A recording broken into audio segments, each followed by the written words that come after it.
guys. Script's flipping. Um, Let me put my shoes on. Thought I would look up as I begin. I was remembering where we were yesterday with a Newfoundland dog named Jim, and I'm like, let me look up what a Newfoundland even looks like, because I've never heard of this. It sounded cute, and it is cute. Look at this cute baby.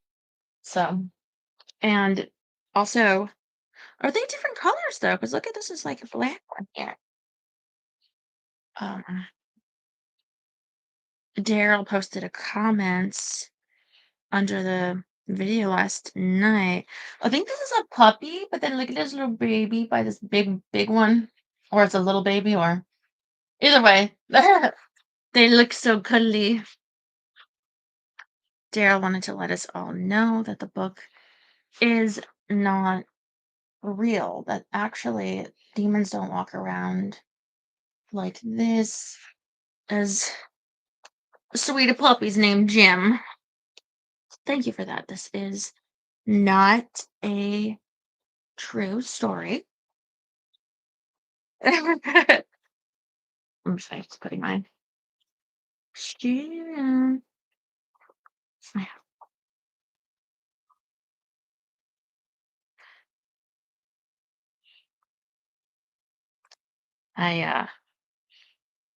The cool people were here. No, I don't think they were here on Friday. Anyway, they gave me another bill uh on top of the other one for the monthly service. Like, we were filter because of the leaves. Had to clean your filter. It was really bad. It's like, yeah, I think it was probably really bad because you weren't here on Friday. And so the pool wasn't even being cleaned. It wasn't cleaned, but it got worse. Anyway. So that was fun. So they're there. They were here a while. They came late. I asked him when he was on the phone. I was like, "Is it rained out there?" And he's like, "No, it's rain, maybe a sprinkle." She was barking like crazy. This one. Um, but they're gone now. Thank goodness. I swear, I feel like. Sorry. So every day I wake up and it's like this world is trying to kill me. So he's like, "Are you guys what are you doing about the tree? Like, are you?" It's like, you guys, like, it's just me. um, I didn't say that, but I was just like, no, you know.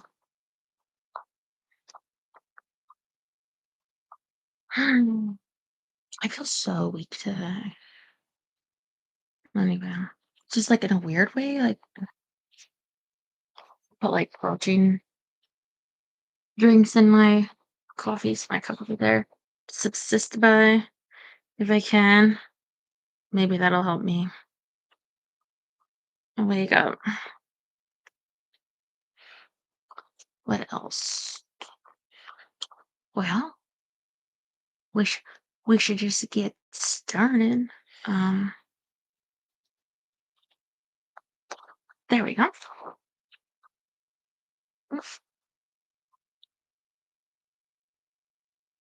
You're so cute.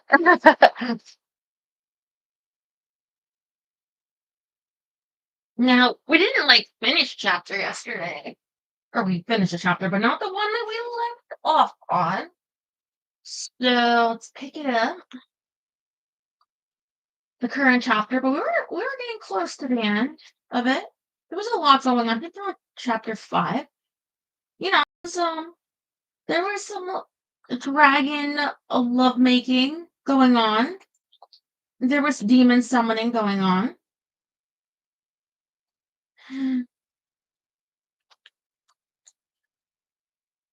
Pulling you up. I believe that Jim, keep in mind, Jim is the demon dog, wanted to go out. So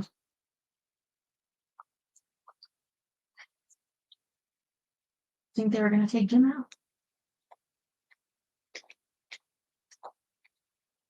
I mean, wouldn't you want to go out as well if you were just summoned?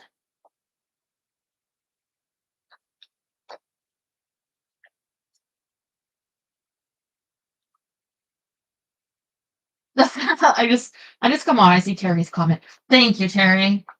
maybe they'll reference that. Yeah, we'll see. Mm, mm. I am triple covered, so don't you worry. It's like a Halloween costume. All right. Do. If there's one word I never expected to hear a demon utter, that word was walkies. Wait a minute. Wait a minute. This does not make sense. Walkies? You're a demon who says walkies? No demon says walkies. That's undemon like. And how come you know who Einstein is? The dog had a jaded look on its face. Just how many demons have you met? Well, I thinned my lips again, refusing to admit that I had been a demon virgin before it had been summoned. That's neither here nor there. Why don't you sound like a proper demon? Why don't you talk like something from one of those medieval texts? You've got to be, what, 500 years old? 1,000? Closer to 3,000, although I don't think I look a day over 2,000. 3,000 years? You're 3,000 years old? My God, if that was a man, it'd be so sexy. Mm.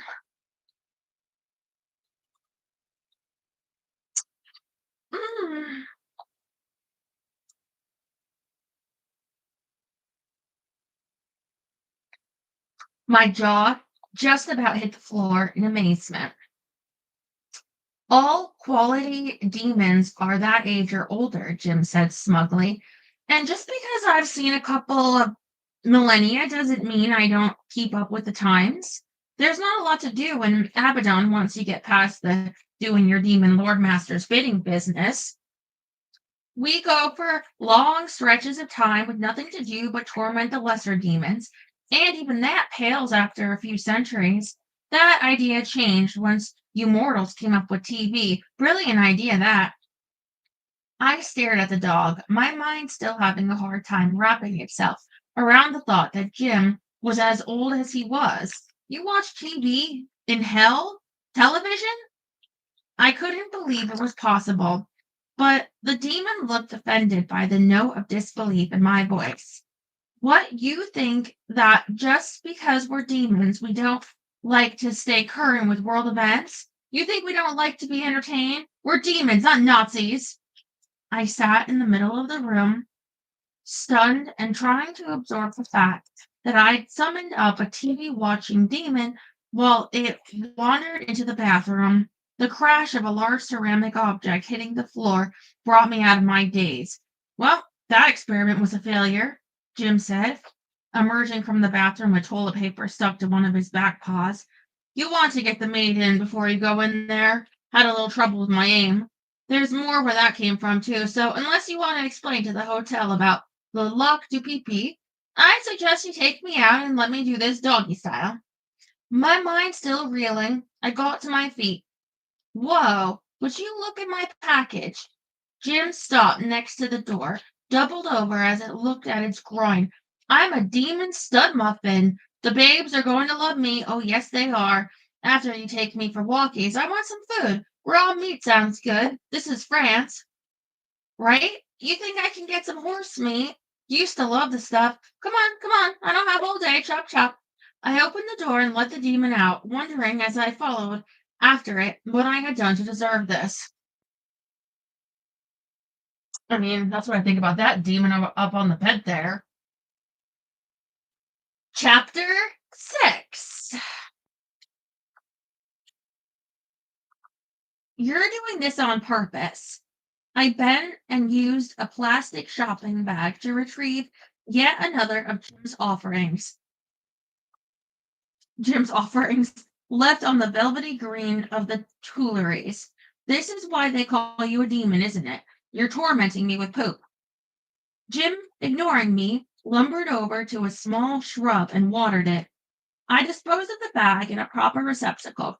Can we go now? You pooped 4 times. You can't possibly have anything left inside you. Mm.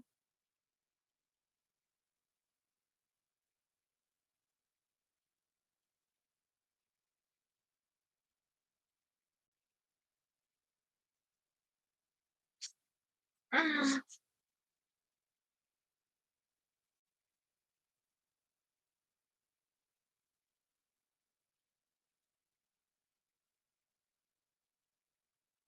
Sorry, I was pulling up on this phone because the other one doesn't keep the chat up. So there you are. Okay. Oh my God, Terry. What?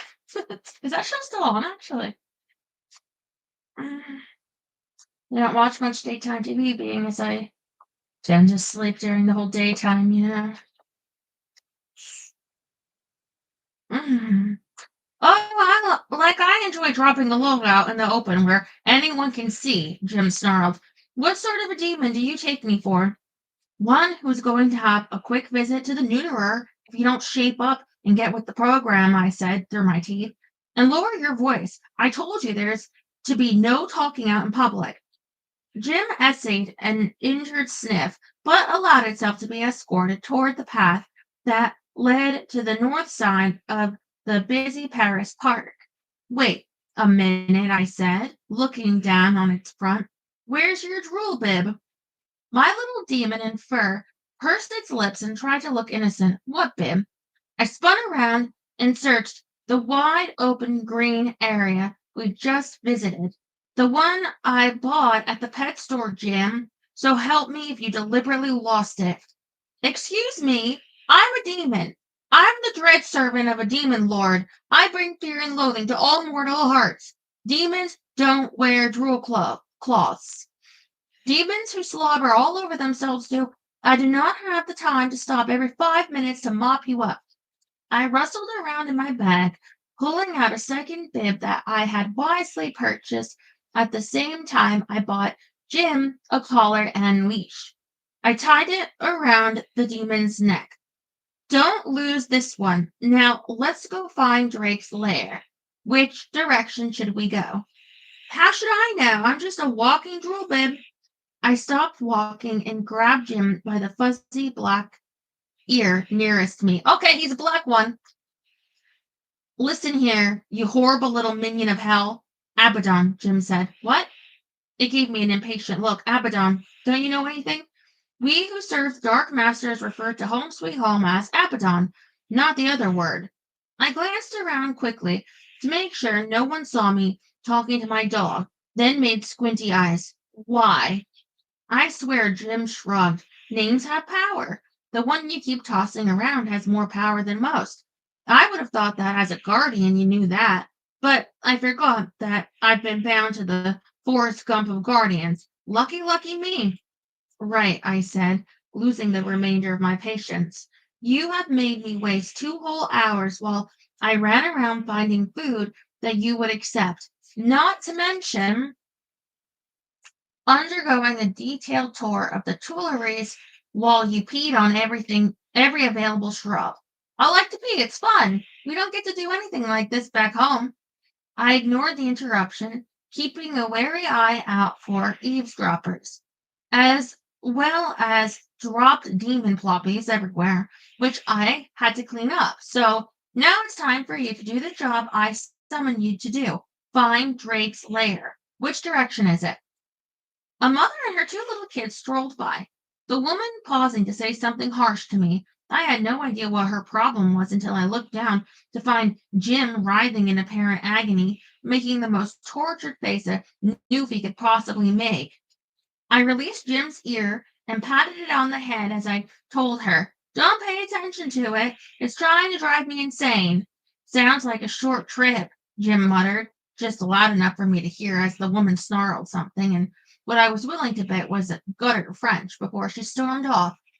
Oh, thank you very much. Just Make me look like the type of person who beats up on dogs. You held my ear hard, Jim accused. You're a demon, I all but shouted, wanting to tear out my hair in frustration. You're used to eternal torment. Not that I was holding your ear hard, so stop complaining, stop stalling, stop creating distractions, and do the job I brought you here to do. I don't suppose you'd care to swing by another boucherie for a morsel more of that prime age beef you bought me this morning. I let the demon see in my eyes its fate if it didn't do what I wanted. Jim sighed and plopped down in an unhappy slump. I can't. Another group of children was approaching. I tugged on the leash, heading to a quiet area next to some trees. You can't what? I asked, when we were far enough away so we couldn't be heard. I can't find the wyvern's lair. I counted to 10 to keep from strangling Jim. Not that I was entirely sure I could, since it A wasn't technically a living being, and B was approximately the size of a small pony, and thus strangling with my bare hands would be difficult. Though through still clenched teeth, I said, but not completely out of the question, why can't you find Drake's lair? Jim rolled its eyes. Because I don't know where it is. Do I look like I have the phone book memorized? You're a demon. You have demonic powers. I may not be the savviest guardian around. That was the understatement of the year, but I do know that demons have all sorts of abilities, and surely one of them must be to find someone who is being sought. In a normal situation, yes, Jim said, looking longingly at a bank of rhododendrons. I jerked on the leash to remind it that I was waiting. But my case is a little different. I don't have any powers. The last sentence was spoken so softly, I thought I'd misheard. You what? It glared at me. I don't have any powers, okay? Amon stripped me of them when he cast me out of his legions. You want to rub a little salt into the wound? Go right ahead. I'm just a demon. I don't have any feelings. You don't? I agreed. Jim sniffed and turned away as if tears were imminent. I reminded myself that demons might take the form of a human, or if they were particularly deranged, a dog. But they weren't really human. They didn't have feelings that could be hurt with mere words. You can stop pretending you're crying because I'm not buying it. Oh, geez, will you stop? You're making me feel like the biggest bully on the face of the earth. I pulled a tissue out of my bag, wiping up the doggy tears that Jim had somehow managed to manufacture. You yelled at me. I tried to take a deep, calming breath, but it came out a semi hysterical laugh. If anyone ever told me that a demon would make me feel guilty about asking it to do the job it was summoned to do, I'd say that person was a grade A lunatic. Jim gave me an accusatory look. I raised my hands in surrender and staggered over to a shady bench to collapse with defeat. I give up. I just absolutely give up. I asked Drake nicely to give me back my dragon, and he refused. I asked him a few questions, and he gave me the runaround for answers. I summoned up a demon, and I get a demon that's been kicked out of Abaddon. Why am I trying anymore? I should just go to Inspector Proust and save him the bother of hunting me down because he's sure as heck going to lock me up and throw away the key when I can't prove my innocence. Jim sat next to my feet. You want me to find some balloons for this pity party you're having? Go away, I mumbled, my head in my hands as I tried to work up a few tears of self-pity. They wouldn't come. Damn it. Just go back to wherever it is you came from and leave me alone. I can't leave. You're my master, remember? I'm freeing you. Doesn't work that way. I looked up at the demon. Oh, right. I have to conduct the release ritual. I can't do it here. You'll just have to wait until I get back to the hotel. Whatever, no hurry. I'm enjoying being out. As you can imagine, we demons don't get around much. Last time I was in Paris, they were beheading everyone. Oh, how I miss the good old days. I sniffled a couple of times, sighed once or twice, and gave up on feeling sorry for myself.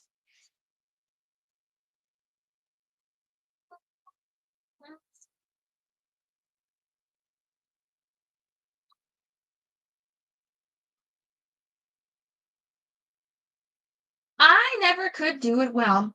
Well, poop. And no, I didn't mean that as a command. Jim made a husky sound that I took for laughter. I shook my finger at it. Don't even think of trying to be nice to me. I can't take it right now. Nice? Mwah? The expression of astonishment on Jim's furry face was so amusing I couldn't help but giggle. Right, let's get down to business then. If you can't help me find Drake, I'll just have to manage it myself. Although how am I supposed to do that is beyond me at the moment. You could look in the phone book, Jim suggested, lifting a big paw to examine it. Dragons don't list themselves in phone books, I said dismissively, an idea blossoming as I spoke. I thought about it for a while, gave it a long, hard look, and decided it was a good one. Drake told me that the answer I sought was in the circle, so I'm going to take him at his word. Come on, Demon Jim, we're going back to the scene of the crime.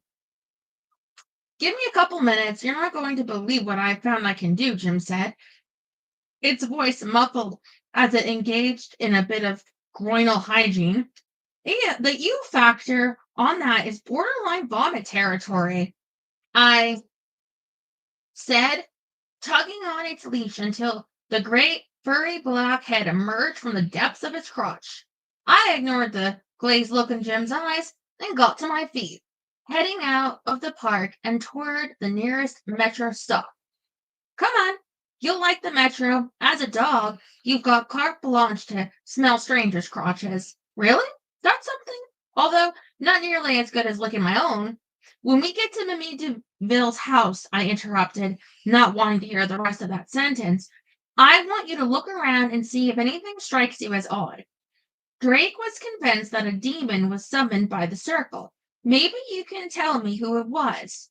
A half hour later, we crossed the 5-arch stone Pont Marie Bridge from the right bank to the Ile Saint Louis and turned onto the Rue Saint Innocence.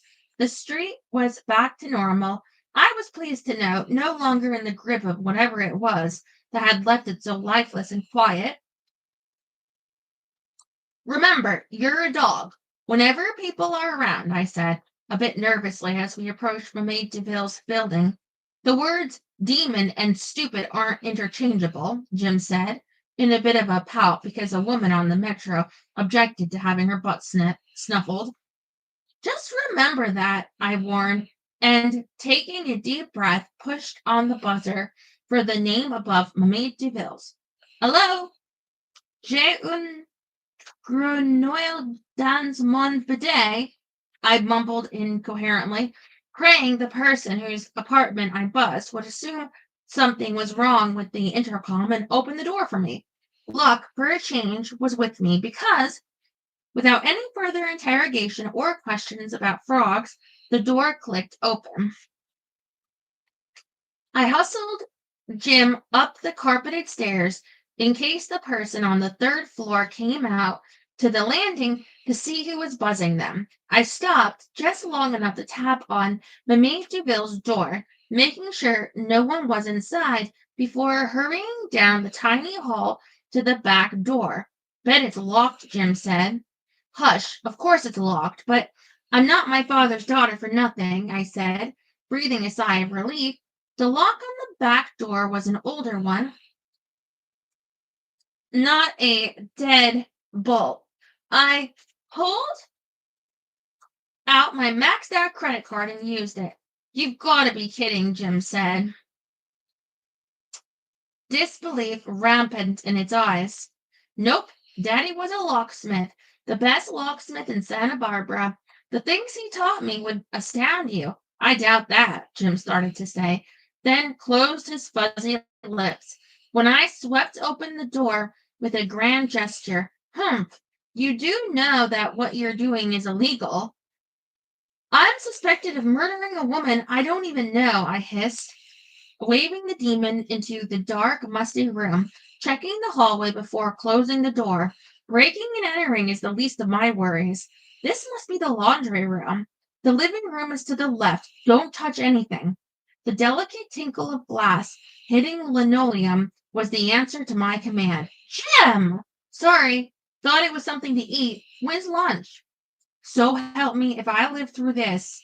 I crept on tippy toes through a tall ceilinged bedroom with a four-poster bed swathed in white and gold gauze, a color scheme that was carried throughout the room. An antique gold fainting couch sat along one wall, a huge ebony armoire opposite. Bouquets of near-dead lilies were scattered around the room, making the musty air even mustier with their heavy, decaying scent. The curtains were drawn, but the closed apartment retained the heat of the day. Antiques, very nice. This is what I call proper living. Not at all like the pit of a hotel room you've been happy in. Shut up. I opened the door to the living room cautiously, my nose wrinkling with the stale smell of the room. Okay, no one's here. That's the circle. Drake wanted to know if it was open or closed. What do you think? You're the guardian. You should know. I thought momentarily about grinding my teeth, but decided the dental bills weren't worth the satisfaction it would give me. I crossed the room and squatted down next to the circle, Jim beside me. I'm kind of new to the guardian business. Jim snorted. I ignored the snort and held my hand above the circle. The air around it tingled slightly. I examined the ash circle, noting that the salt had sunk deep into the fibers of the carpet, while the ash remained on top. I think it's closed. It feels active, unfinished, almost as if it's waiting for something. Jim nosed around the couch, pausing to sniff the black mark on the carpet that Drake had pointed out. Was that made by a demon? Not any demon I know, Jim said, moving over to look out the tall windows. I sat back on my heels, more than a little surprised by the answer. It wasn't a demon? Are you sure? The look Jim shot me spoke volumes. I may be powerless, but I'm not totally inept. That mark wasn't made by a demon. Take a look at it yourself. It's just charcoal, not demon smoke. I crawled over to it, swearing to myself if a demon hadn't actually been summoned by whoever had killed Mamadou Bill, then someone wanted it to look like one had been called. But that didn't make sense because I had felt that something was wrong even before I entered the apartment. So a demon must have been here. I looked at the black mark on the carpet, feeling totally at sea, completely overwhelmed by forces I couldn't even begin to understand. Why had I thought it was such a good idea to tackle this strange new world when I was almost completely clueless? Pride, that's why. Brazen be damned, I'm going to ask for some help.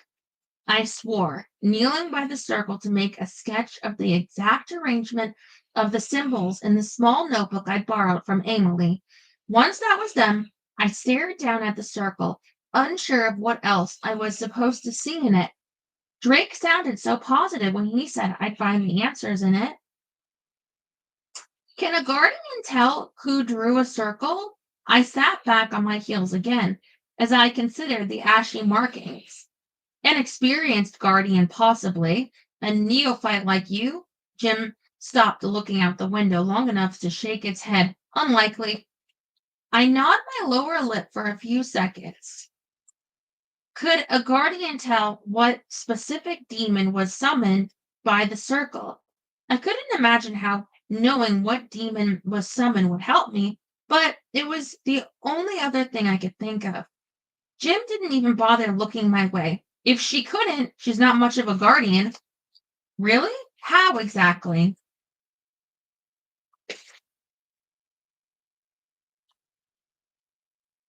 Jim sat and started licking its belly. I averted my eyes quickly in case it decided to give its personal equipment another spit bath. You summoned a demon and you don't know how you did it? I gave a mental sigh. I really hate it when everyone answers my questions with questions. The demon glanced at me before returning to its belly wash. We're just trying to swing the scale from clueless to merely incompetent. I ignored the comment and studied the circle, thinking back to the circle I drew to summon Jim. Suddenly, I sat up straight. The demon's 6 symbols. That's how I can tell which demon was summoned. Give the girl a cigar. But this circle doesn't have anything but the 12 symbols of Ashtaroth. I chewed my lip again, searching for signs that the 6 demon symbols had been rubbed out. There were none. Jim gave a huge martyred sigh. If you're any sort of a guardian, you should be able to feel which demon was summoned by opening yourself to the possibilities. The possibilities. I glanced from my furry demon and to the circle. How do I do that? What am I, the headmaster at a guardian school? I've got better things to do than hold your hand. Jim got up and started down the tiny hall toward the bedroom. Hey, what are you going? To drink out of the toilet, since you seem to forget that this magnificent form I have taken needs both feeding and watering. Don't touch anything else, I warned, then looked back at the circle, muttering under my breath about demons who wouldn't answer a question when it was put to them. Open myself to the possibilities. How the heck am I supposed to know what that means? I remembered the door in my mind that had opened when Drake gave me his fire. Mm, mm, mm. And decided to see if I could do the same without being lip locked with the sexiest dragon in Western Europe. Guess it's worth a try. I can't do anything worse than fail. I closed my eyes, my hands outstretched toward the circle.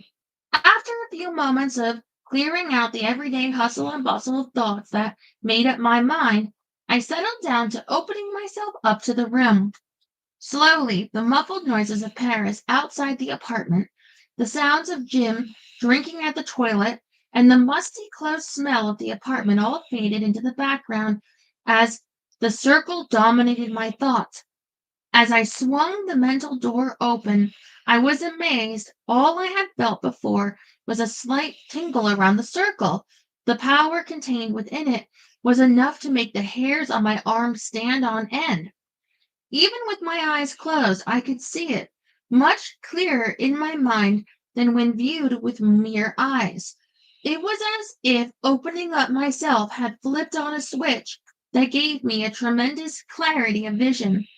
I looked down at the circle and saw clearly that the 6 demon symbols were drawn with salt, not ash, and, like the salt of the circle itself, the symbols had sunk into the depths of the carpet. Baphomet, I said, the name coming to my mind with a surety that made me believe it, even though I had not recognized the demon symbols. This circle was drawn to summon Baphomet, but he did not answer the summons. Why? The voice was Jim's. I turned blindly toward the windows, around which Jim had been sniffing. I could feel echoes of the demon, as if its presence had violated the room because it was already here. It left by the window. As the words sank into my brain, the door in my mind closed. I opened my eyes, almost disappointed with what I saw.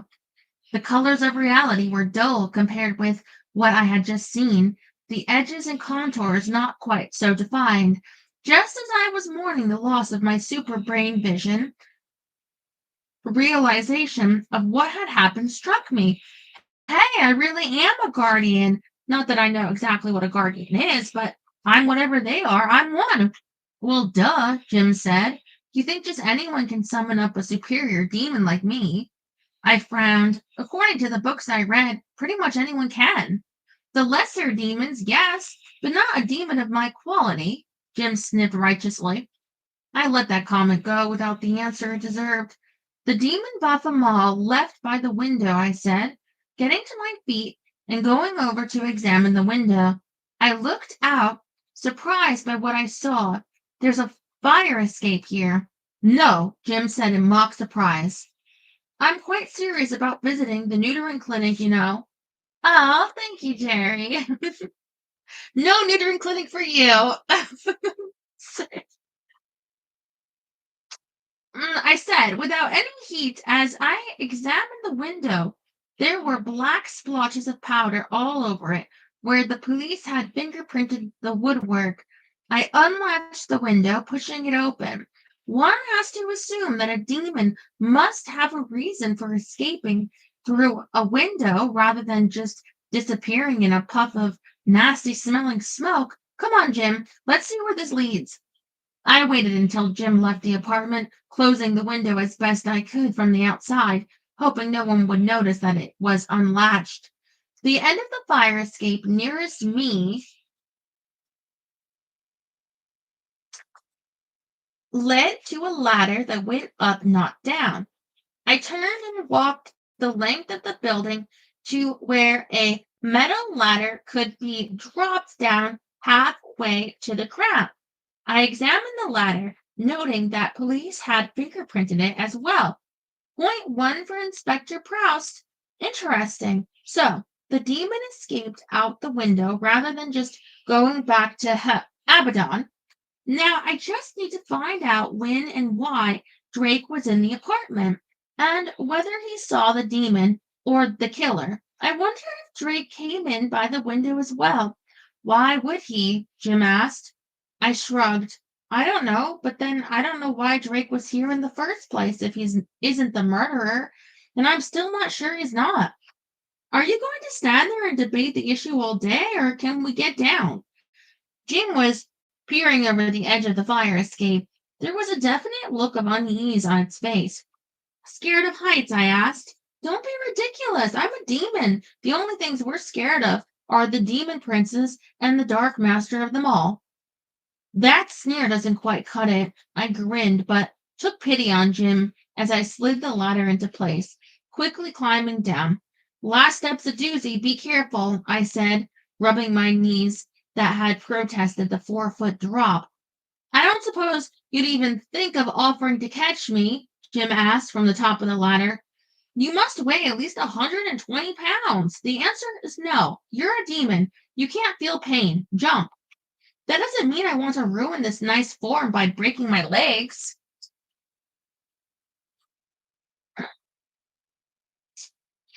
Jim grumbled, but it managed to head down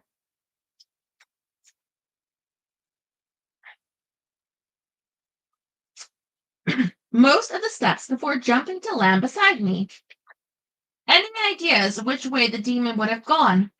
I asked, looking down the shady alley that ran the width of the building. I peered into the shadows, trying to determine whether a demon would have been likely to run that way. Jim didn't answer me. Look, I'm not asking you to be actually helpful or anything, but you could offer me a bit of advice once in a while. I don't think that would kill you. I turned around to glare at Jim and came face to face with the mild brown eyes of Inspector Proust. Glad and bonjour to you too, Inspector Proust said, his eyebrows raised a fraction as his warm eyes considered me. You will forgive my impertinent curiosity, Milk Gray, but I am unable to keep from asking if you often find yourself receiving advice from dogs. I looked down at Jim, who was sitting with an unusually smug look on its face, madly trying to come up with an excuse for being here. But it wasn't any good. My mind had evidently gone to lunch, leaving me holding the proverbial bag and Jim's leash next to the fire escape that led up to the apartment of a murdered woman, one whose death I was suspected of causing. Poop, I said, and meant it. Chapter 7.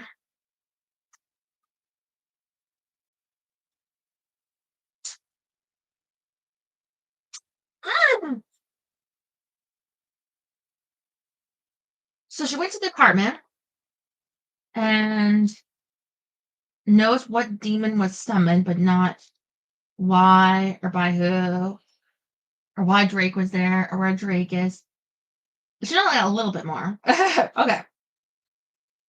Perhaps you would care to take a stroll with me, Inspector Prouse asked, in a voice that held a note of steel beneath the polite veneer. Down to the police station, I asked miserably, falling in alongside him as he ambled toward the end of the street, where a couple of benches overlooked the scene. Jim walked next to me, thankfully silent. I made a note to buy the biggest hamburger I could find in Paris for Jim if I managed to keep from being thrown into jail. I couldn't help but wonder if the French still used the Bastille. Thoughts of the guillotine weren't even worth contemplating. I have no intention of taking you to the station, not unless you desire me to do so, Inspector Proust answered. He strolled along with his hands clasped behind his back, just as if we were two old buddies taking a lunchtime walk together. I have been looking for you this morning. I wanted to speak to you. I see you have acquired a dog.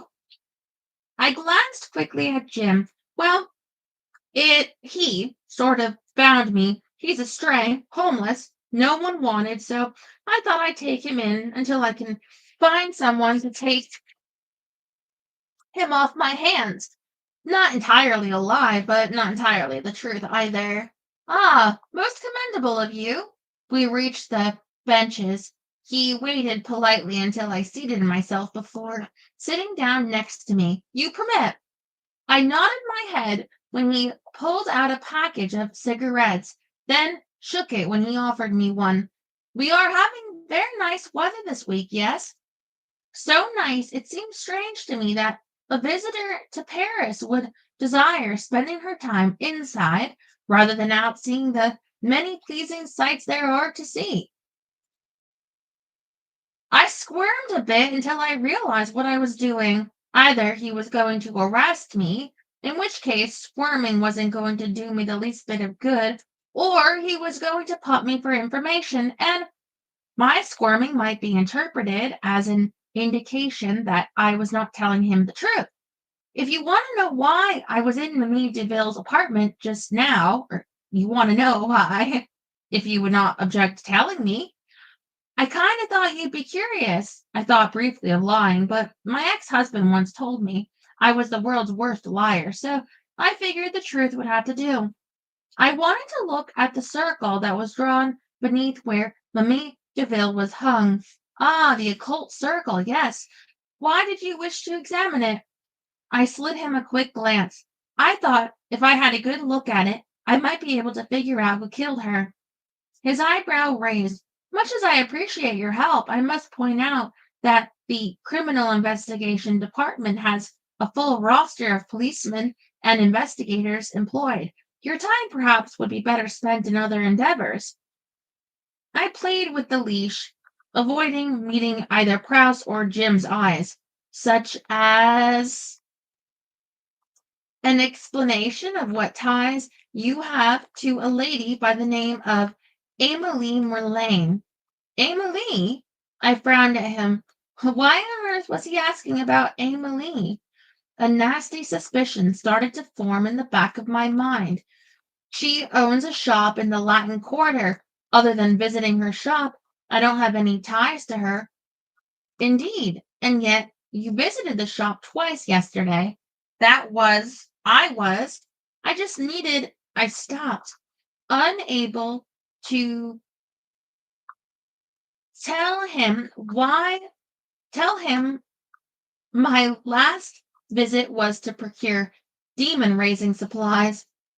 Inspector Proust looked at me with gentle sorrow, as if I'd let him down somehow. I see. Perhaps, instead of answering these troublesome questions, you would care to discuss your relationship with the gentleman known as Albert Camus. The Venediger? I asked, surprised. Krauss inclined his head. I believe that is one of his aliases. You've been following me. I jumped to my feet so I could glare down at him. He did the Gaelic shrug. I was starting to think I'd have to learn. It was just that expressive. Did you think I would allow you to wander freely? I sat back down and thought about that for a few minutes. I suppose you have a point. Although I don't like it, I'm not guilty of the murder. I told you that. Inspector Prouse puffed on his cigarette for a few minutes as we both watched a barge drift by. It was surprisingly pleasant sitting there, a tranquil and peaceful corner of Paris. Although we were approaching midday, the increase the breeze from the river kept it from being too hot, and as the now familiar cacophony of sounds that was Paris seemed a long way away, our little spot seemed almost a haven. I do not think you killed Mamie Deville, Inspector Prouse said suddenly. I have examined your movements most stringently, and I do not believe you would have had the time to murder her and hang her between the time you arrived and when the police descended. I hadn't realized I was holding my breath until he said that. I let it out, relaxing against the back of the bench, more than a little surprised to find he believed me innocent of the murder. That's not an admission that you believe I'm telling the truth, but I'll take it. However, I have not ruled out the possibility that you are working in cooperation with the person who did murder her, Krause added. Oh, thank you, Rob. Thank you for the pie. Jim made a noise that sounded strangely like it was a laugh. I tugged on the leash as a warning. Well, heck, I don't suppose you'd care to take my word for it that I didn't. I would prefer proof absolute, he said in a careful, neutral tone. I sighed. I'd give it to you if I had it. He continued to watch the river for a few minutes. What did you find in the circle during your visit to Mamie Duville's apartment? I glanced at him out of the corner of my eye. He looked almost disinterested, as if he were simply passing the time talking about something innocuous, like the weather. Now I had to lie, or else he'd think I was a stark, staring mad. Not much.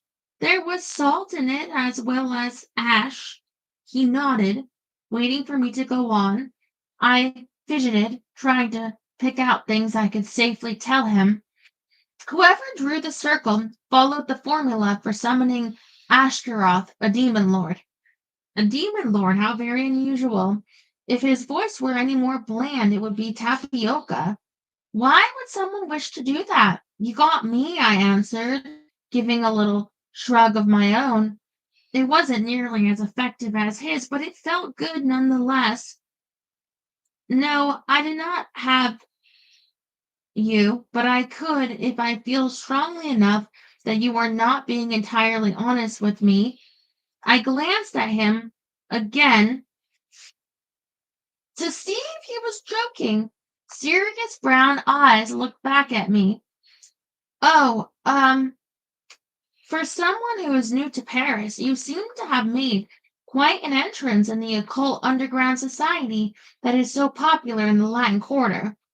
Oh, Lord, had he seen me playing kissy face with Drake in G&T, one might almost say you were comfortable in such a society, as if you were expected. I didn't know a soul here until I arrived, I said honestly. I glanced another glance at him. His left eyebrow was cocked in outright disbelief. If that is so, I would be forced to say that you have made yourself familiar with certain individuals exceptionally quickly. He had seen Drake and me kissing. Damn, ugh. Proust flicked his cigarette to the pavement, grinding it out with his heel as he stood up. A word of advice, if you will permit it, mademoiselle. Whatever turns your crank, I said as I stood up too.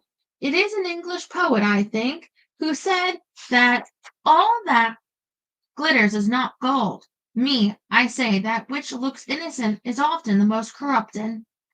With those parting words, Inspector Prouse patted Jim on the head and strolled off down the cobblestone street toward Mamie Deville's house. Well, how do you like that? Was he talking to me, do you think, or something else?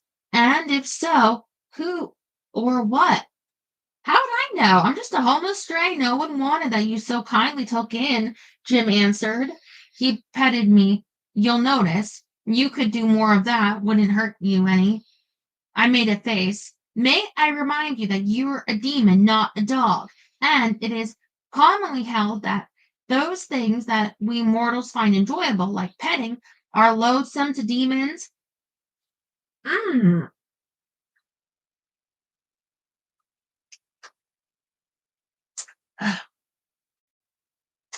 All that glitters is gold. That's song lyrics, right? I don't know.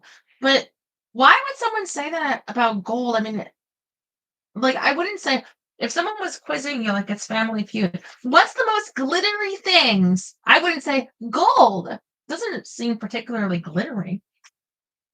I mean, I guess if you shine it like anything else.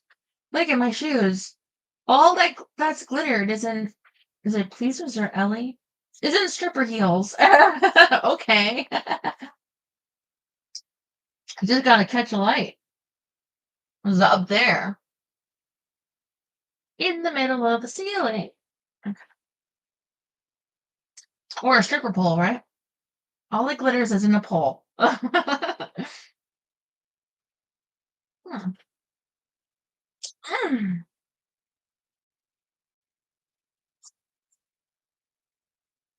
All I said was that you could do more of it, Jim said with great dignity, lumbering over to pee on a nearby trash can. I thought about what I needed to do next, even though Inspector Prouse said I was off the hook for the actual murder. It was obvious he thought I was involved somehow, which was not going to get me my passport back. I still needed to find people, and although I had a clue in the name of the demon that was present, it wasn't enough to give me the answer. I bet Drake knows, the rat think. I thought he was a wyvern. I turned to Jim, patted it on the head, and even gave its ears a quick fondle. Stop groaning, people will hear you. Dogs groan when you rub their ears, Jim said with a sour look. I grabbed the leash and headed toward the Pot Marie. True, but they don't mumble. Oh yeah, Mama, that's the spot right there while they're doing it. Any ideas on where in Paris, a wyvern would be likely to keep his lair?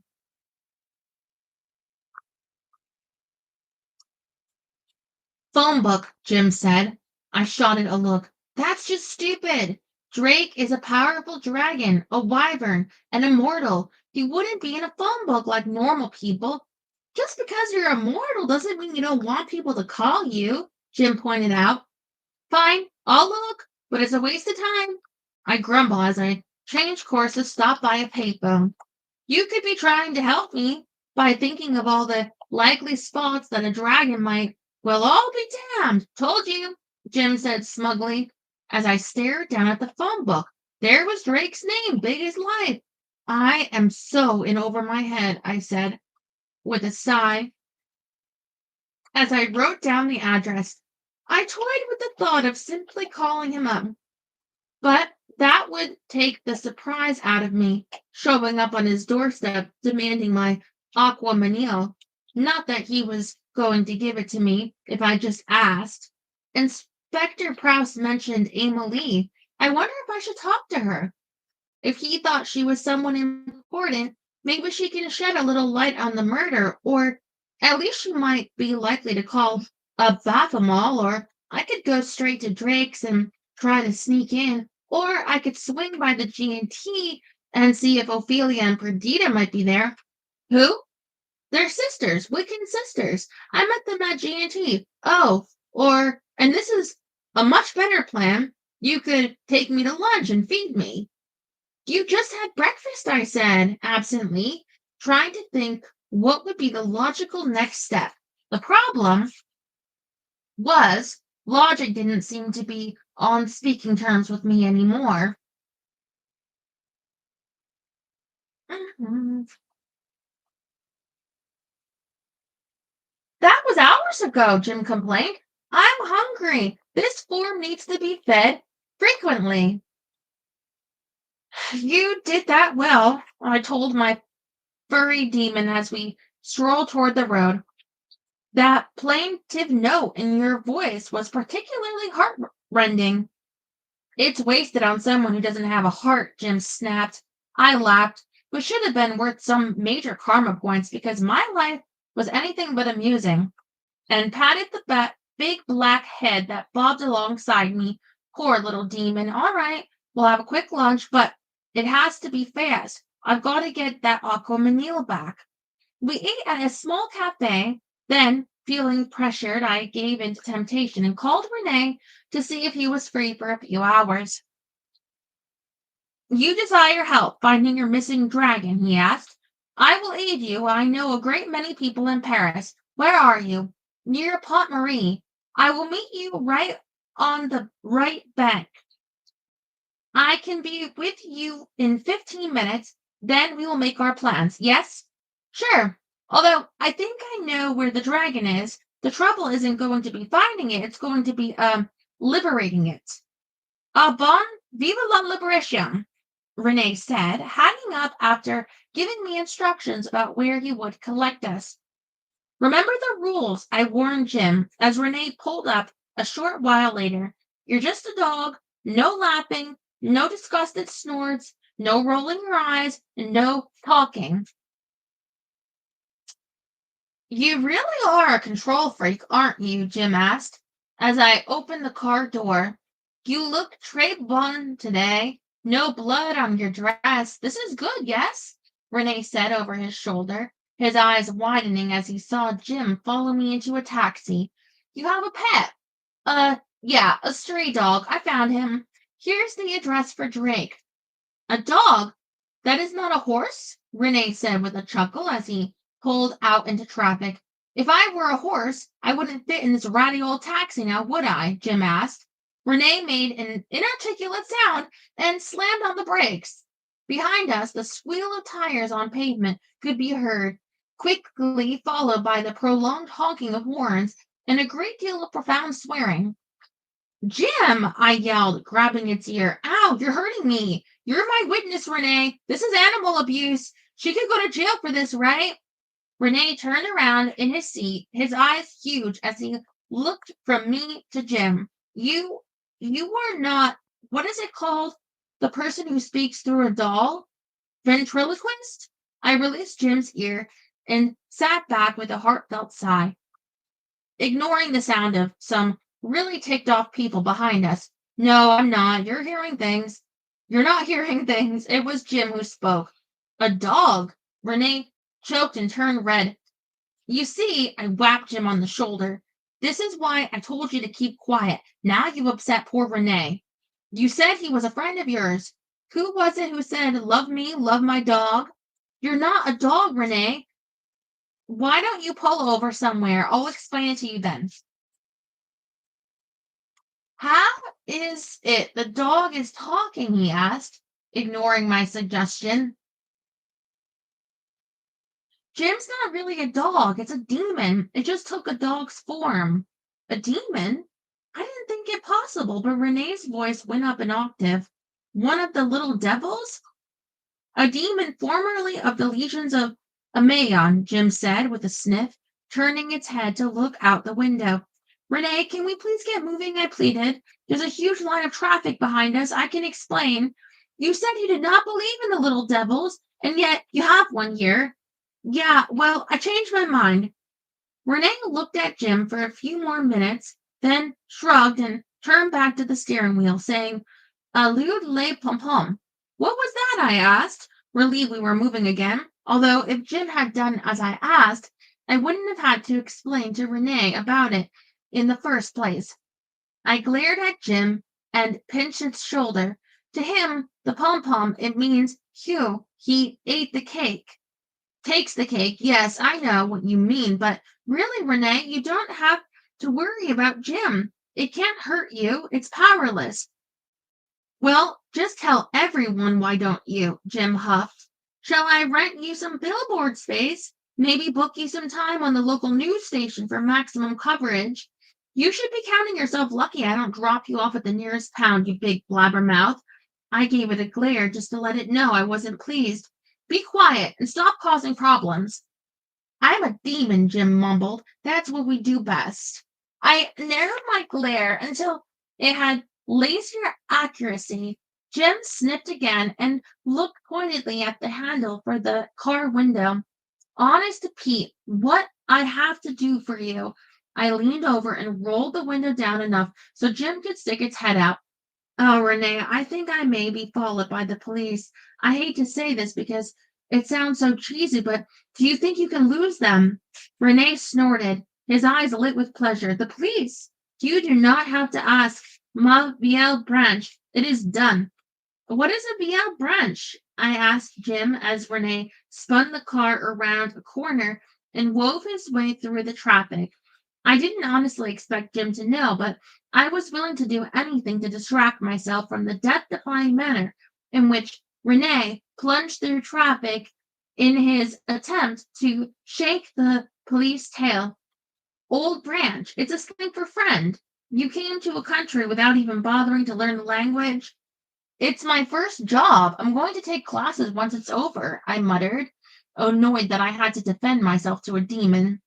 After that, I closed my eyes, deciding it was really better if didn't see how close to death I was with each spin of the steering wheel. I clung to the armrest, saying, I'm really sorry you had to learn about Jim this way, Renee. I hope it doesn't shake you up too much. I'm kind of stuck with having a dog until I can send it back. None. I opened my eyes long enough to see the rearview mirror as Renee pursed his lips. He took a deep breath, flipped off another taxi driver who swerved into our lane, and finally said, It's not a big deal. You have a dog who's also a little devil. Me, I do not mind. That's remarkably accepting of you. It took me hours to get to the point you're at in just a few minutes. I'm French, Renee said with another shrug. We are superior, yes? Absolutely, I said with a smile, one that stayed on my face until we pulled up outside the address listed for Drake. We are here, and the police, they will not know where we are, Renee said with great satisfaction.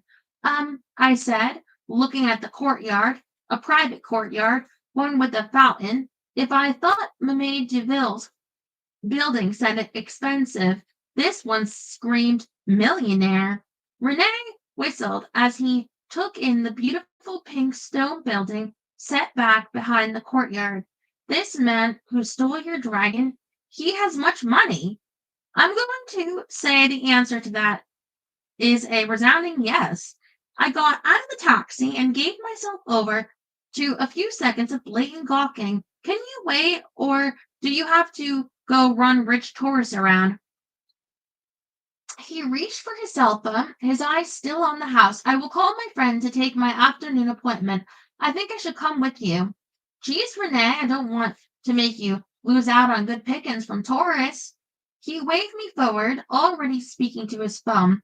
So, what's the game plan? Jim asked as we skirted the fountain. I just knew someone was going to ask me that. Unfortunately, I hadn't yet thought of a reasonable answer. Well, I don't really have one. Jim groaned. Don't tell me you're just planning on walking in the front door.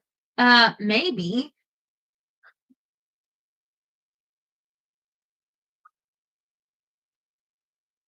Mhm.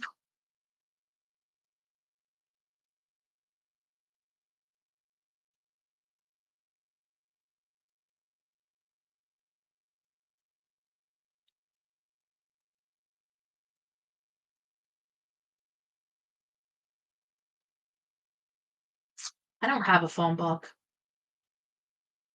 but if I did, maybe I'd look up a tree service to get this pull guy off my back.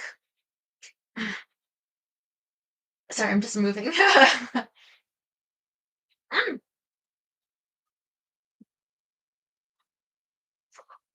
All right, where were we? I got flipped off in traffic earlier.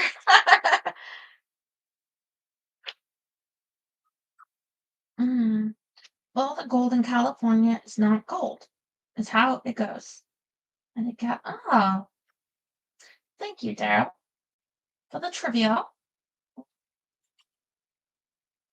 That's great. Mm-hmm. Okay.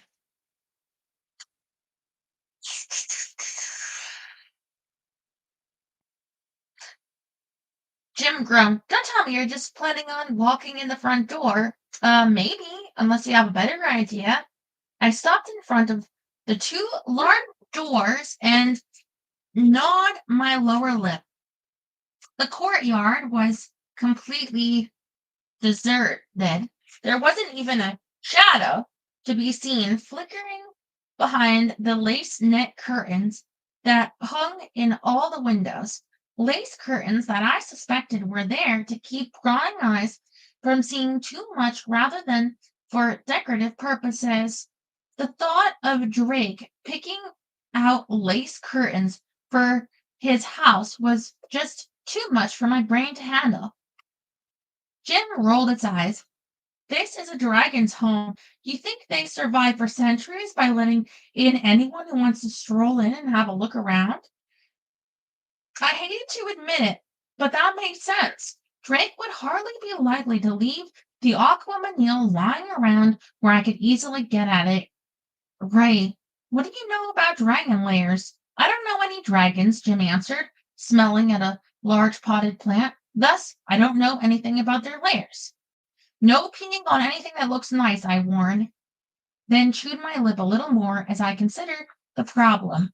What was good for Mamie DeVille's might be good for Drake's house.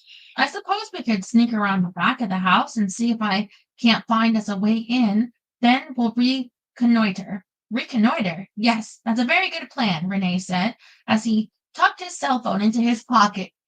I like that. I am very good at the reconnoiter. Where do we recommence? A couple more gnaws on the old lower lip, and I came to a decision. Renee, I don't think it's a good idea for you to come inside with us. Even though Drake stole my dragon, and I'm just getting it back, technically it is a crime to break into his house. I wouldn't want you to get into any trouble. But Renee said, waving away the possibility of trouble. He tapped his chest, giving me a knowing look as he did so. I know the way of things here. You do not. And the demon, he's not very bright. So we commenced. We commenced. I felt bad about Renee, but didn't think I could talk him out of it. And to be honest, I felt more secure with him along.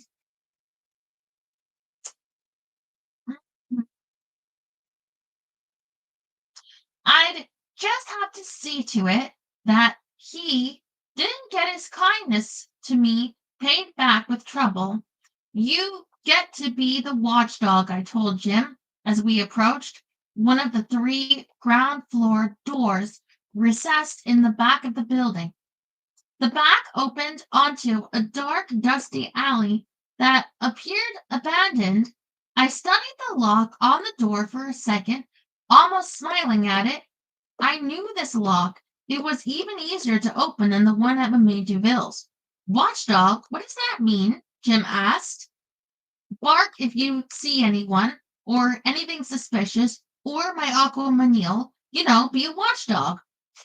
Jim rolled its eyes. The lock clicked open as I worked my credit card magic upon it. Renee pursed his lips again at the sight of the door opening, but he didn't say anything as I slipped inside. Looks like a utility room of some sort, I whispered as Jim and Renee followed. I crept to the opposite door, opening it just a crack as Renee gently closed the outer door. Light from the hallway illuminated a few occasional tables and a couple of green embroidered chairs. From the right, I could hear the faint sound of conversation. A TV, I was willing to bet, coupled with the sound of crockery clinking, a comfortable, homey sound. That's the kitchen down there to the right, I whispered. Which way do you think? Up or down? Up, Renee said. There's less chance we will see someone upstairs if the common rooms are on this floor. Yes? Works for me. I muttered as we skinnied down the hallway. The staircase curved upward in its elegant sweep of dark oak, gracing an already stunning hall. Is that linen paneling? It looks antique. Ashling, Renee hissed. Halfway up the stairs. Now is not the time to be a tourist. Reluctantly, I stopped myself from admiring beautiful paneling. Sorry, coming. I started up the stairs as Jim paused to sniff the air. The sound of voices was louder here, as was the smell of grilling meat. Food. You had your lunch, I said, tugging on its collar. Come on. If everyone is eating, we can look around without being seen. We hurried up the carpeted stairs, alert to anyone who might suddenly pop out of a room. But we saw nothing. Well, that's not strictly correct. We saw room after room of gorgeous furnishings, artwork that looked original and valuable, works of art that should have been in a museum, but people, not a soul. There was no aqua manile either. Man, I had no idea there was so much money to be had in the dragon business, I said. I followed Renee and Jim into a bedroom decorated with an oriental theme. All that black lacquer and bright blues, greens, and golds. I was positive it was Drake's bedroom, which gave me an odd thrill as I looked around. The room was absolutely breathtaking, but not as breathtaking as the view seen from the terrace. A solid wall of windows overlooked. Wow, this is absolutely astounding. What a gorgeous view.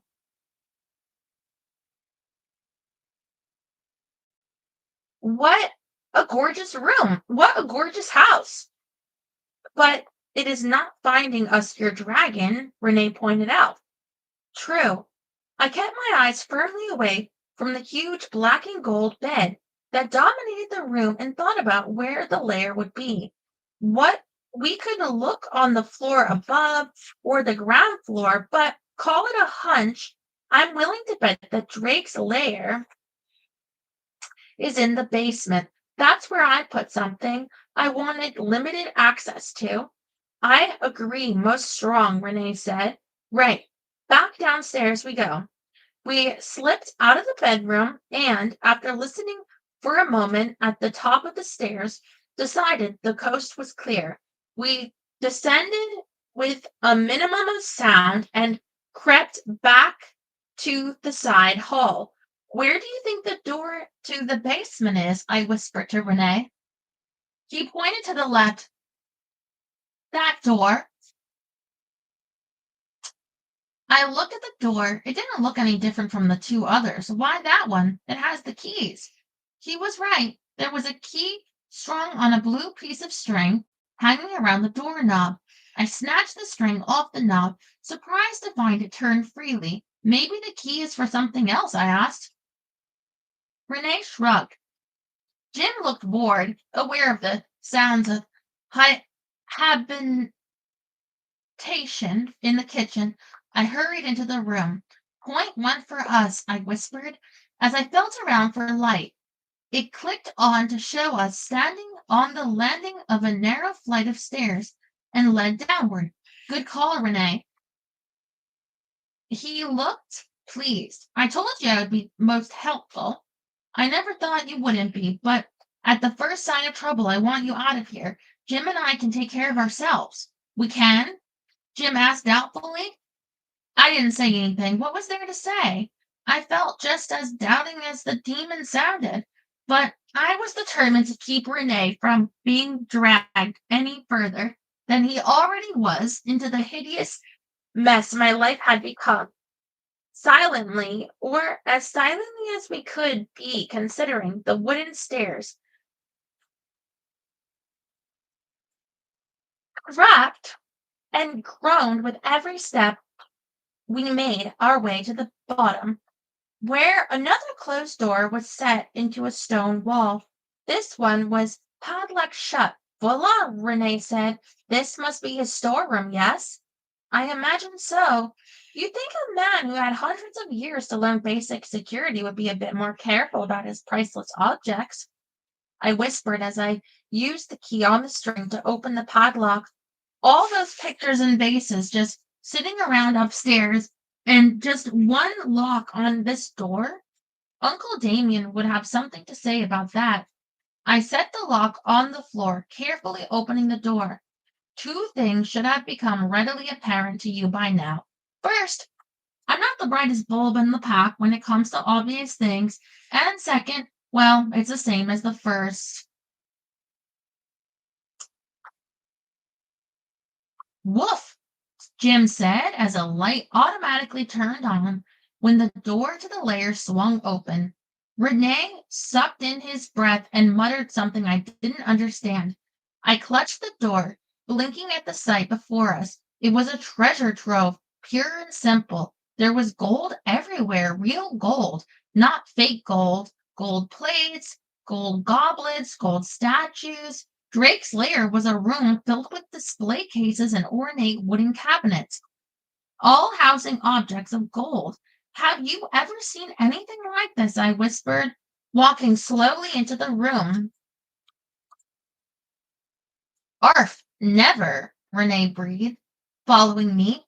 I stood in the middle of the narrow, low-ceilinged room, my mouth hanging open as I looked from case to case. I can't even begin to calculate what it's all worth. Hey, there's my dragon! Bow wow! I hurried over to the wooden cabinet that faced the door. Each one was individually lit within. The soft light carefully focused to highlight the objects nestled on the shelves. On the top shelf of the cabinet in front of me, two objects sat on black velvet. One was my dragon aquamanile, the other was a gold goblet, similarly decorated with a dragon coiled around the stem. Bark, bark, Jim said behind me. Jim, what's your problem? I asked as I reached out to open the glass fronted door. I think perhaps I am the problem. A smooth, silky, extremely sexy voice said behind us. Oh, crap, I swore, letting my hand drop. You are in France. The correct word is merde, Renee said. Renee corrected gently. Sorry, merde. I turned to face Drake, trying to summon an innocent smile. Not that it would do me any good. It didn't. That expression on his face left me wishing I'd taken my chances with the Benediger.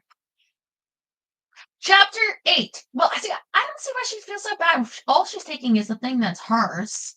Unless her dog got, like, the place dirty or whatever. But beside that, hi, Drake. Long time no see. We were, in the neighborhood and thought we'd stop by and see how you were. Did you? How very generous of you. And your companions are... I waved my hand toward Renee. This is Renee, my taxi driver. He doesn't know anything about what's going on, doesn't he? Drake turned his attention on Renee, eyeing him carefully for a moment before lifting his hand. A flash of blue, like a concentrated ball of lightning, shot from him to Renee, leaving me with big black spots bobbing before my eyes. What have you done to him? I yelled. As soon as the spots disappeared enough for me to see, I ran over to where Renee was slumped unconscious against one of the cases. My God, you killed him! How bloodthirsty you are. I had no idea your lovely exterior had such a cruel nature.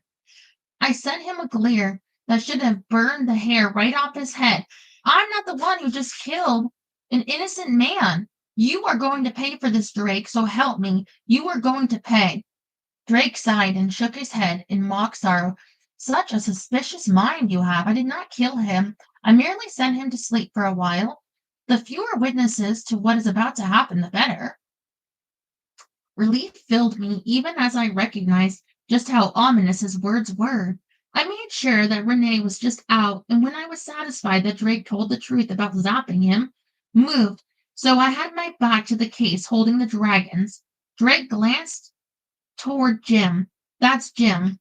Her demon, Jim said, strolling over to Drake. But if you're as powerful as you look, I can be yours instead. Traitor, I whispered, taking a step backward, although the main part of my brain, the functioning part, knew I was caught, and how the little daredevil section of my brain said that if I could just grab the Aqua Manil, I could run for it. True, the odds weren't in my favor, but there was still a chance I might be able to get by Drake if I could get Jim to distract him by attacking. Okay, it was a very small chance, but I didn't have much choice now, did I? I took another step back, my fingers brushing against the brass handle on the front of the case. Drake was giving Jim a look that had the demon backing away as it mumbled, "It was just a suggestion, sheesh." "Would it surprise you to know that I've been expecting you?" Drake asked, leaning back against the door, his arms crossed over his chest. "The police were here earlier asking many questions about you and my alleged visit to Mamie Deville's apartment. I, as an upstanding businessman, naturally expressed horror and surprise at accusations such as you have evidently leveled against me. The police seemed very satisfied of my innocence when they left, but somehow I knew you would pay me a visit. The memory of my highly detailed, erotic, beyond my wildest dreams fantasy about him the night before was potent enough to make me shiver at odd moments during the day, but seeing him in the flesh took my breath away. I used a few moments to admire the hunter green silk shirt he wore. The color matched his eyes perfectly, and the marvelous way it caressed the muscles of his arms and chest, as well as the tight fit of his black leather pants. He really was gorgeous enough that my tongue cleaved to the roof of my mouth for a moment. I engaged in a little de-cleaving while swallowing hard a couple times, my fingers busy as they opened the case behind me, quickly closing over the cool metal shape of a dragon. Were you? How prescient of you! Would it surprise you to know that I've got my Aqua Manil? I crowed triumphantly as I whipped the gold object around in front of me. I pointed at Drake and used my best demon ordering voice to say, "Ephraim, I command thee by thy lord Amaon to attack him." Jim sat down. "You've got to be kidding." Drake smiled, amusement clearly visible in his eyes. I wanted to scream. Why did nothing ever go right in my life? I marched over to Jim and shook the Aqua Manil at him. "You are supposed to be my demon, mine to order, mine to give commands. I gave you an order, and I'm desperate in a desperate situation here. Drake is likely to kill me if you don't help me escape. If I die, no one's going to buy you hamburgers anymore. Now, we are on the same wavelength." Jim made a pouty face. "He's not going to kill you. You're his mate. Dragons mate for life. They can't kill their mate or their own life ends." I looked at Drake. He was still smiling. "Is that true?" He looked me over carefully, his eyes lingering on my breast. My mind went off on a little excursion, remembering what it felt like to have his mouth on my flesh. I smoothed down the taupe linen tunic while I reminded myself that what had passed between us had been a dream, not real. Even if the nightgown had been. "You claim you aren't my mate." "No, I meant that if I were, and I'm not saying I am, but if I were, is it true you can't kill me without corking off too?" The amusement in his eyes turned to outright laughter. "The demon does not lie." "Whew," I said, breathing a huge sigh of relief. "That's nice to know. Whew, I was worried there for a minute that you were going to get a bit testy over me having my Aqua Manil back, but I don't have anything to worry about if you can't hurt me." "I didn't say I couldn't hurt you. I said I couldn't kill my mate. As far as I'm aware, you have not agreed that you are my mate. Therefore, were I to take exception to the fact that you have broken into my house with the intention to rob me, I could do so without any repercussions." I clutched the Aqua Manil to my chest as I squared my shoulders and sent him as offended a glare as I could rally. "I do not like you." "At this moment, I'm not exceedingly fond of you either." Drake straightened up, striding toward me. his hand outstretched for the aquamanile. You will return my treasure now. I clutched it tighter, moving backward as he continued forward. No, it's mine. I've stolen it back from you. If you want it, you're going to have to agree to help me, because there's no other way you're going to get it from me. He backed me up until I was against the wall, the coolness of the stone seeping through the thin linen of my tunic. You little fool! I allowed you to enter my home. Do you really think I've learned nothing about security in all my hundreds of years of existence? You heard me, I accused, breathlessly aware of every inch of his body as he leaned against me, the dragon caught between us. His fingers trailed a line from my ear down my neck. It was an oddly gentle touch. It's called closed circuit TV, sweetheart, and it can be found in every room of this building, as can the silent alarms on all the doors and windows, the pressure sensitive floor alarms, and thermal detectors that alert me to anyone who enters my house. If you had gone into the room beyond my bedroom, you would have seen the monitors that showed me what's happening in every room. You have thermal detectors? I asked, my mind going all girly as he tucked an errant curl behind my ear. I have many of them. Oh, my heart sank as I accepted the truth. We hadn't been fooling Drake at all. See, not the brightest bulb. I didn't see any of those. Drake smiled, his slow, sexy smile at me. I knew sooner or later you would try to take the Aquamanile back, so I decided to make it easier for you. Why? His hand slid up my waist, slipping under my crossed arms to head for the no man's land made up of my breasts. Perhaps I wanted to lure you into my home. You liked my bedroom. It's very you, I gasped as his thumbs rubbed across my breast. The familiar fire was back in his eyes, a fire that warmed me to my toenails, a fire that set my whole body alight. But I was a woman determined. I kept a firm hold on the aquamanile as Drake pulled me tighter against him. I thought you said you weren't fond of me. I don't have to like you to want you, he murmured as he pressed his mouth against the pulse point in my throat. My knees threatened to give way under the erotic touch of his tongue against my flesh.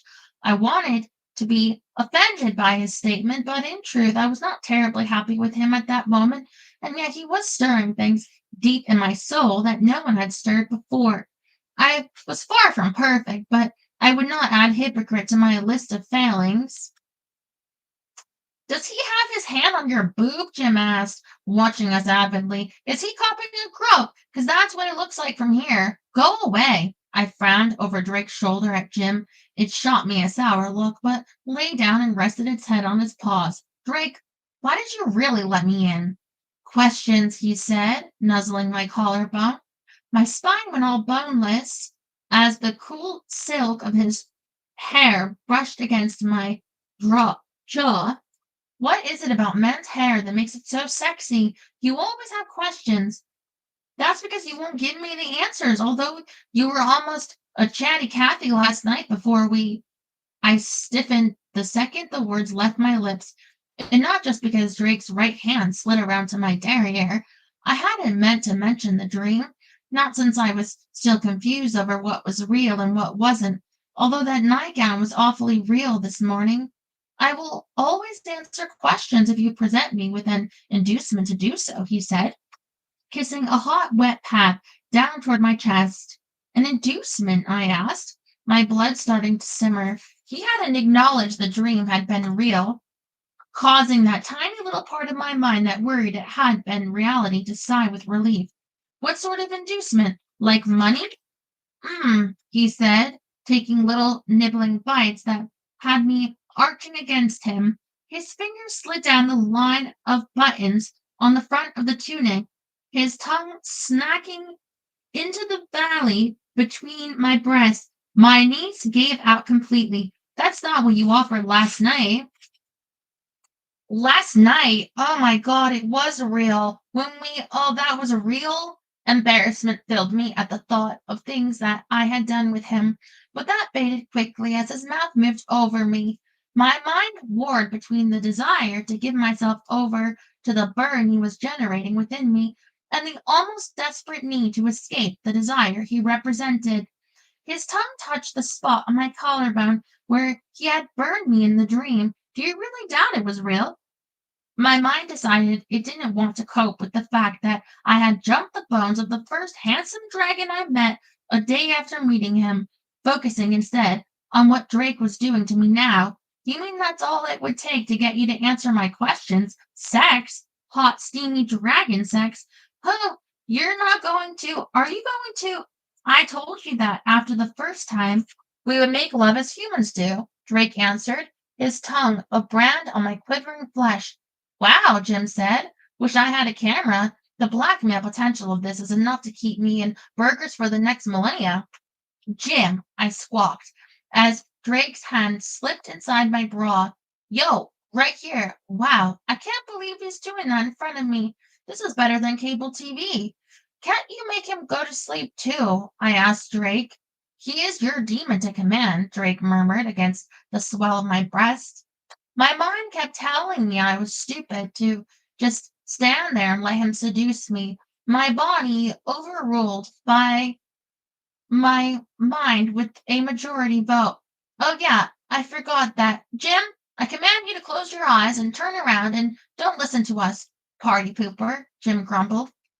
My breast heaved a couple of times in Drake's hand as his long fingers stroked the swollen flesh, his mouth kissing a line over the nipple that was screaming for his touch. I waited until Jim obeyed me before I looked at Drake. His eyes, hey, you, eyes closed. I command you. Oh, is she right here? Hi.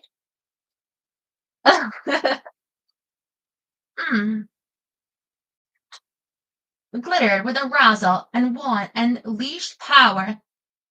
Hmm.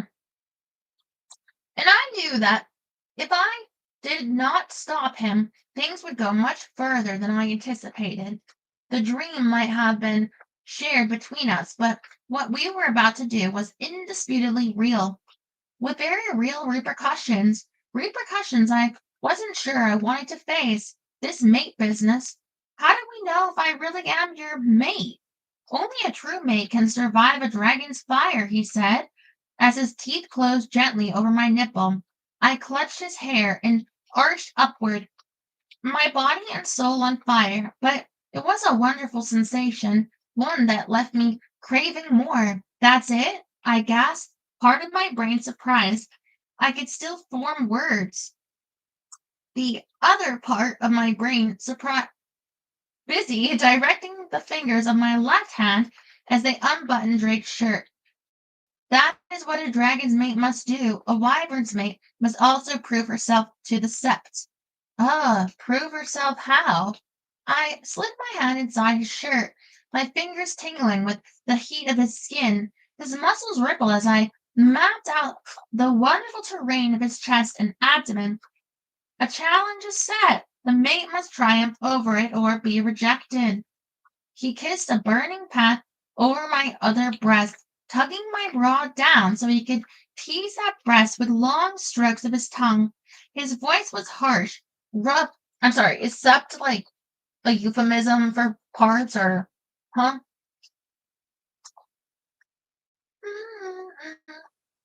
His voice was harsh, rough, like crushed velvet. You taste of my fire. You taste of desire.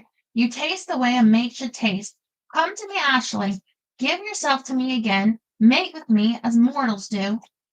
His words were blunt, but they sent a shiver of pure arousal down my spine. After the things we'd done in my dream, I had no right to become suddenly prudish. But Drake was completely different from any man I had known. It wasn't just his power, it was the way he made me feel totally and completely feminine. He might be a dragon in human form, but he was the most masculine person I'd ever met. Mm, his tongue burned me as it flicked over my hardened nipple, and I almost said yes. I almost threw caution to the wind and agreed to be whatever he wanted me to be, just to taste again the promised fire in his eyes. But this was more than just a fantasy. There was something missing that I just couldn't ignore. There was arousal in his eyes, there was desire, and the knowledge that we would bring each other ecstasy, but there was no affection. You don't like me, I whispered into his hair, a tear sliding down my cheek. Surprise flashed across his face, and to be honest, although I really enjoyed the dream, I want to do lots and lots of things to you, many of which involve my tongue. I don't, I'm not in love with you. His emerald gaze didn't waver, but his eyes opened wider, the disbelief in them almost enough to make me laugh.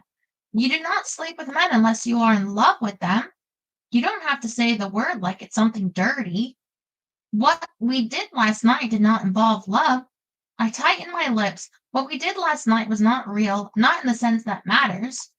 As for love, so I don't sleep around. So I happen to believe that people should care about each other before they have sex. Lust and physical attraction are all well and fine as a fantasy, but there is more to be had than just wild, fiery, incredibly fabulous sex, you know? His eyes grew dark. It was amazing how his irises grew brighter or darker with his emotions, but I didn't have time to ask him how he did it before he spoke. You are the only woman in all of time who was born to be my mate, the one woman to whom my life is irrevocably linked, the woman whose death will bring my own, and you believe I don't care about you? I raised my chin. There's a big difference between self-preservation and true affection.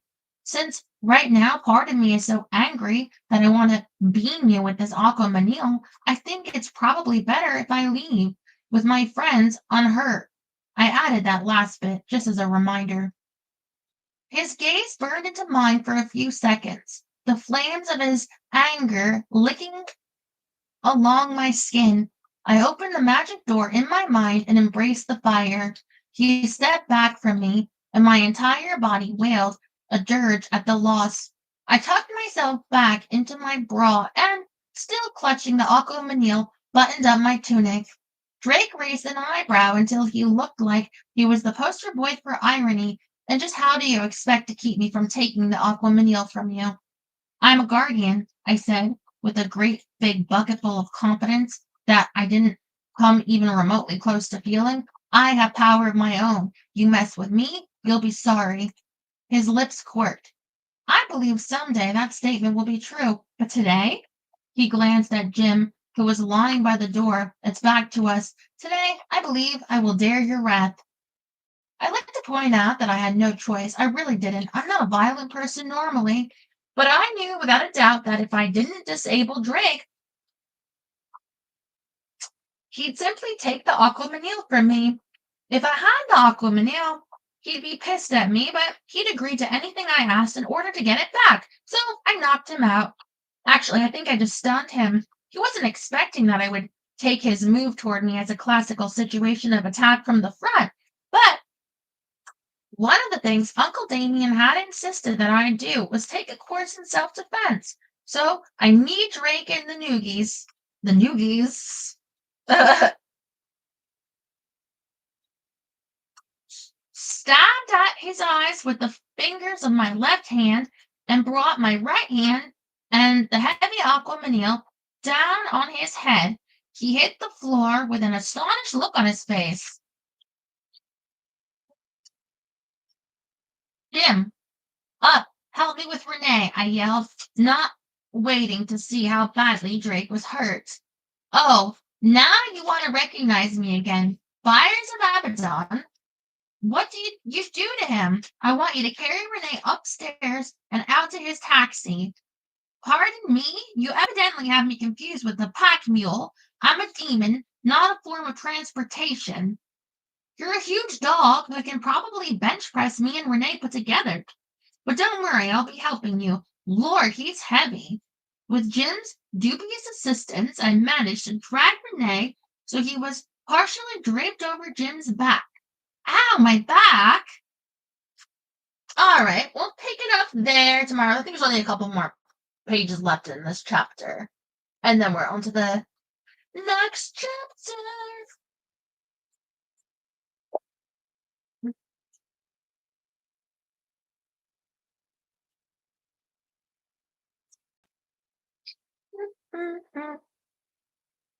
Okay.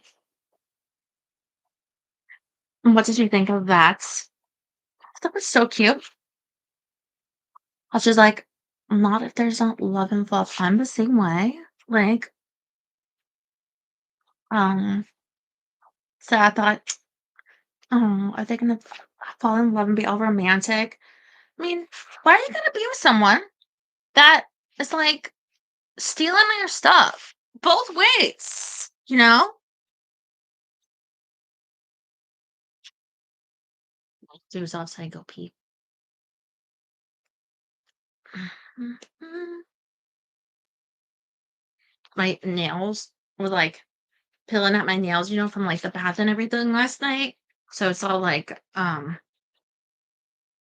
small. I'm not one of them girls that gets her nails all done, okay? Sometimes I paint my toes for you.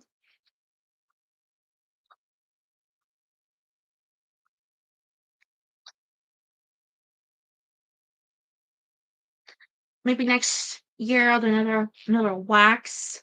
Okay? But I don't do the nails. Not the fingernails. Anyway, I'm an artiste and also I was like cleaning and stuff and me. Anyway, my dears, I love you so much. I have to be looking at how I did my eyes. Blue and then yellow up here because of this like shirt I found. Isn't it cute? It's like European or something. It's like couture. It's pretty, but it's got like green and blue and yellow. So I did blue and yellow, and that makes green in the middle because when you mix the color, I tried. I tried. Okay. I love you. Sleep well. I see you tomorrow.